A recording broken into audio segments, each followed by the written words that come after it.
umunsi mwiza ndetse n'igicamunsi cyiza kuri mwese mukomeje kubana natwe mukomeze kugubwa neza aho muherereye hose. Ni ku itariki ya 7 y'ukwezi kwa 9 umwaka wa 2020, abari mu karere k'ibiyaga bigari ku mugabane wa Afurika ndetse no hakurya y'uyu mugabane, mwese mukomeze kugubwa neza ndetse munakomeze kugira ibihe byiza aho muherereye hose. Nyuma tujye kurebera hamwe amakuru agezweho kuri iyi saha, n'ubundi hakaba hari amwe mu makuru n'ubundi dukesha bimwe mu bitangazamakuru bikomeye byo mu gihugu cy'u Rwanda. N'amakuru arebana n'umugabo wigeze rero kuyobora abarinda umutekano w'umukuru w'igihugu cy'u Rwanda. N'umugabo wakunze kugenda yumvikana mu bitangazamakuru byinshi hano mu gihugu cy'u Rwanda ku byaha rero byinshi akurikiranyweho, ndetse mu minsi ishize wigeze kujya wumva bimwe mu byaha bishya bamukurikiranyeho. Akaba yitwa Colonel Tom Byabagamba, ndetse rero uyu mugabo akaba yaramaze kwamburwa impeta zose za gisirikare n'ibindi byinshi bitandukanye, cyane cyane rero ku byaha uyu mugabo yaramaze guhamwa n'urukiko. Hanyuma rero ngo Tom Byabagamba yibye telefoni.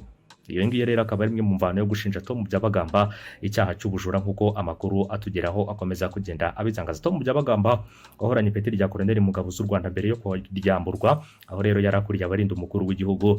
Ubu ngubu ari mu nkiko ku byaha bitandukanye n'ibindi yigeze gushinjwa bijyanye n'ubujura. Muri Kamena ndetse sura akaba ari Kanama 2014, Byabagamba yatawe muri yombi bwa mbere akurikiranyweho ibyaha birimo guhisha nkana ibimenyetso. Akaba ari ibimenyetso byagaragazaga rero wakoze icyaha gikwirakwiza impuha zigamije kugomesha rubanda no kurwangisha rero ubutegetsi buriho, igikorwa cyo gusebya leta rero ari umuyobozi ndetse no gusuzugura ibirango by'igihugu. Nyuma y'imyaka igera kuri 2 aburana mu myaka ya 2016 yakatiwe n'inkiko gufunga imyaka 21, ndetse rero banategeka ko yamburwa impeta zose za gisirikare. Yaje kujurira rero iki gihano, maze kuwa 27 Ukuboza 2019 urukiko rw'ubujure rumukatira imyaka 15 y'igifungo no kumwambura impeta zose za gisirikare kubirebana na Colonel Tom Byabagamba. Ariko rero wamaze kwamburwa impeta za gisirikare ubu ngubu akaba ari Tom Byabagamba. Amagingo rero yasubiye mu nkiko ku byaha bishya rero bitari bimenyerewe ku muntu uri muri gereza, by'umwihariko wabaye umusirikare mukuru, ari byo by'ubujura. Kwa 21 Nyakanga 2020 nibwo bwa mbere hitabye urukiko rw'ibanze rwa Kicukiro kugira ngo abazwe rero kuri ibi byaha. Yari yambaye imyenda igaragaza impuzankano z'imfungwa za gisirikare, ntabwo yari yambaye imyenda ya gisirikare kuko yari yitabye urukiko rwa gisivili. Ikindi kandi ntabwo higeze rero hasobanurwa uko iki cyaha gicakurikiranyweho rero cyakozwe, cyane cyane kubirebana n'uyu mugabo. Gusa amakuru atugeraho yamenye twanamenye nuko icyo gihe rero ngo n'ubujura aregwa bwabaye aho yari yagiye kuburanira mbere. Ikindi kandi aya makuru akavuga ko rero umucamanza icyo gihe yamumenyesheje ko akurikiranyweho icyaha cy'ubujura, undi avuga ko atacyemera. Iburanisha ry'uwo munsi rero rikaba ryaraje gusubikwa ryimurirwa kuwa 14 Nzeri kuko rero atari afite abamwunganira. Hanyuma rero imvano yo kumushinja iki cyaha cy'ubujura yo iva hehe kubirebana na Tom Byabagamba, nk'umwe mu bantu rero babaye abasirikare bakomeye cyane hano mu gihugu cy'u Rwanda. Byabagamba aregwa icyaha cyo kwiba giteganywa rero n'ingingo ya 165 kigahanishwa ingingo ya 166 mu itegeko riteganya ibyaha n'ibihano mu Rwanda ryo mu mwaka wa 2018. Iki cyaha rero gishingiye ku bujura bwa telefone n'indahuzo rero aricyo twita sharijeri, akaba ariho iki cyaha gishingiye. ngo rero akaba uyu mugabo byaba telefone na sharijeri yayo ashinjwa rero ko yibye amakuru yizewe agera ku kinyamakuru Genda uko ku itariki ya 12 Werurwe 2020. ngo umutwe ushinzwe imyitwarire mu gisirikare military police wasatse rero ishami rya gereza ya gisirikare riri mu kigo cya gisirikare cya Kanombe hagamijwe kureba niba nta bintu bibujijwe rero abafungwa baba batunze birimo ibyabafasha mu gukora icyaha. Muri iryo saka bivugwa ko Tom Byabagamba yafatanywe telefone ya Samsung Galaxy J2 yinjijwe rero muri gereza rwihishwa. Akimara kuyifatanywa rero ngo yabashijwe aho yayikuye, asubiza ko ari mu rukiko rw'ubujurire, ariko ko yayitwaye atayihawe na nyirayo ubwo yari yagiye gusomerwa. Amakuru avuga ko rero muri uko kubazwa yasubije ko rero yacomboye aho yari icometse ku muriro, maze yo n'indahuzo yayo arabitwara, aricyo twita sharijeri. Aho niho rero havuye icyaha cy'ubujura Tom Byabagamba aregwa. Hanyuma rero mwibazwa rye mu rwego rw'igihugu rw'ubugenzacyaha RIB yavuze ko atemera icyaha kuko ngo ajya kuyitwara nabi yaragamije, ndetse ngo iyo amenya nyirayo yari kubimubwira. Ikindi kandi umugambi wo gutoroka gereza wo wifashe gute kubirebana n'uyu mugabo. Ikinyamakuru igihe nanone cyabonye amakuru avuga ko ubwo yafatanwaga telefone byagaragaye ko yari afite umugambi wo gutoroka, kuko ngo usibye telefone yari anafite amafaranga. Gusa kubwo kubura ibimenyetso ku cyaha cyo gutoroka rero, bitewe n'uko atigeze afatirwa mu cyuho, nko kuba rero umuntu yaba ari kurira cyangwa se kurira uruzitiro cyangwa se ikindi nk'icyo kijyanye no gutoroka, yarezwe rero icyaha cy'ubujura kuko aricyo cyari gifite ibimenyetso. Mu bimenyetso rero byashingiweho aregwa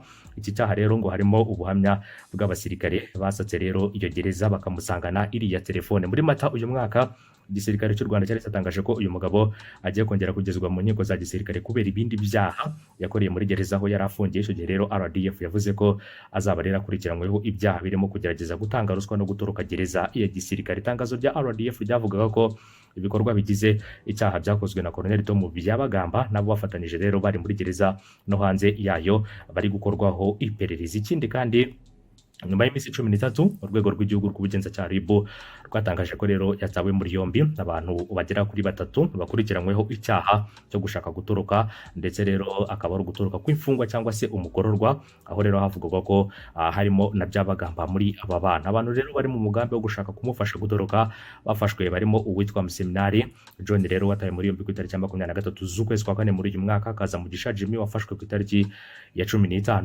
Mata, ndetse n'uwitwa Mukimbiri Emmanuel wafashwe ku itariki ya 17 Mata. Hanyuma rero uyu John Museminari ni umugabo wa Rosemary Museminari wigeze kuba minisitiri w'ububanyi n'amahanga n'ubutwererane, akaba rero ari n'umuvandimwe wa Marie Bain umugore wa Tom Byabagamba. Bain kandi yigeze kuba umuyobozi w'ikigo cy'igihugu cy'imisoro n'amahoro, uyu mugore wa Tom Byabagamba. Aba bantu rero banakomeye cyane, baba bakomeye atasiyo utazabitiranya cyangwa se ukaba wabareba ukavuga bati ni abantu boroheje. Urumva ko rero uyu mugore wigeze kuba umuyobozi w'ikigo cy'igihugu cy'imisoro n'amahoro aricyo twita Rwanda Revenue Authority. Mu gihe rero yaba hamwe n'icyaha cy'ubujura, Byabagamba ashobora guhanishwa igifungo cy'umwaka umwe n'amezi 6 n'ihazabu ya miliyoni 1 y'amafaranga y'u Rwanda, hashingiye kandi ku kuba ibyo yakoze ari isubiracyaha nk'umuntu uri muri gereza. Abanyamategeko basobanura ko bishobora kuba rero igihano cye cyakwiyongera kikaba imyaka 3 n'ihazabu ya miliyoni 2 z'amafaranga y'u Rwanda. Ni Colonel Tom Byabagamba na byinshi akurikiranyweho ku birebana n'uyu mugabo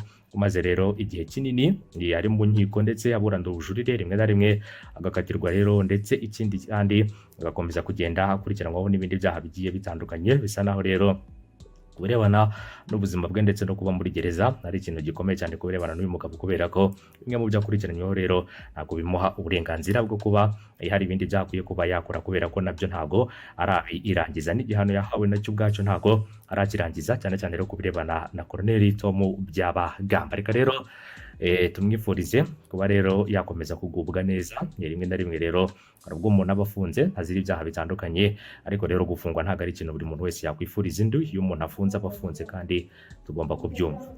Iyo umuntu afunze rero aba afunze, tugomba kubyumva kandi tukabyubaha. Ikindi kandi ukamenya ko kuba rero umuntu afunze birashoboka rero ko hari ibyaha byinshi abakurikiranyweho, ariko nanone tuba tugomba gutekereza nk'abantu tukavuga tuti rero ntabwo twakwifuriza ikibi umuntu ufunze, ahubwo tumwifuriza ko yagerwaho n'ibyiza gusa kandi ubuzima bwe bukagenda neza, kubera ko muri gereza ni ahantu habi cyane, ni ahantu hakomeye.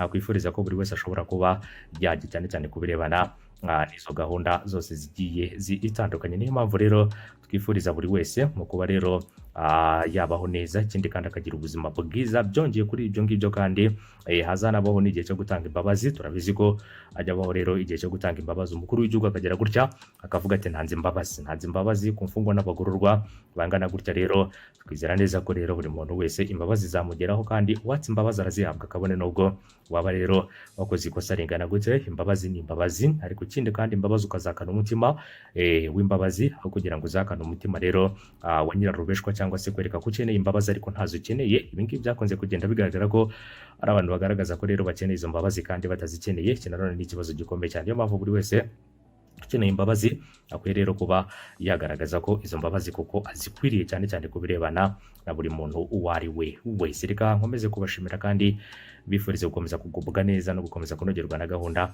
z'amakuru, ibiganiro tugenda tugutegurira umunsi ku munsi, 5 kuri 5. Hanyuma rero mu kanya kari imbere turaza kuza turebera hamwe n'andi makuru atandukanye araza kuba agezwe mu masaha make ari imbere. Mukomeze kugubwa neza ndetse munakomeze kugira ibihe byiza aho muherereye hose, ndetse ikindi kandi mukomeze kwitwararika no kwirinda kubirebana n'icyorezo cya COVID-19. Mwubahiriza amategeko ndetse n'amabwiriza kuri buri wese.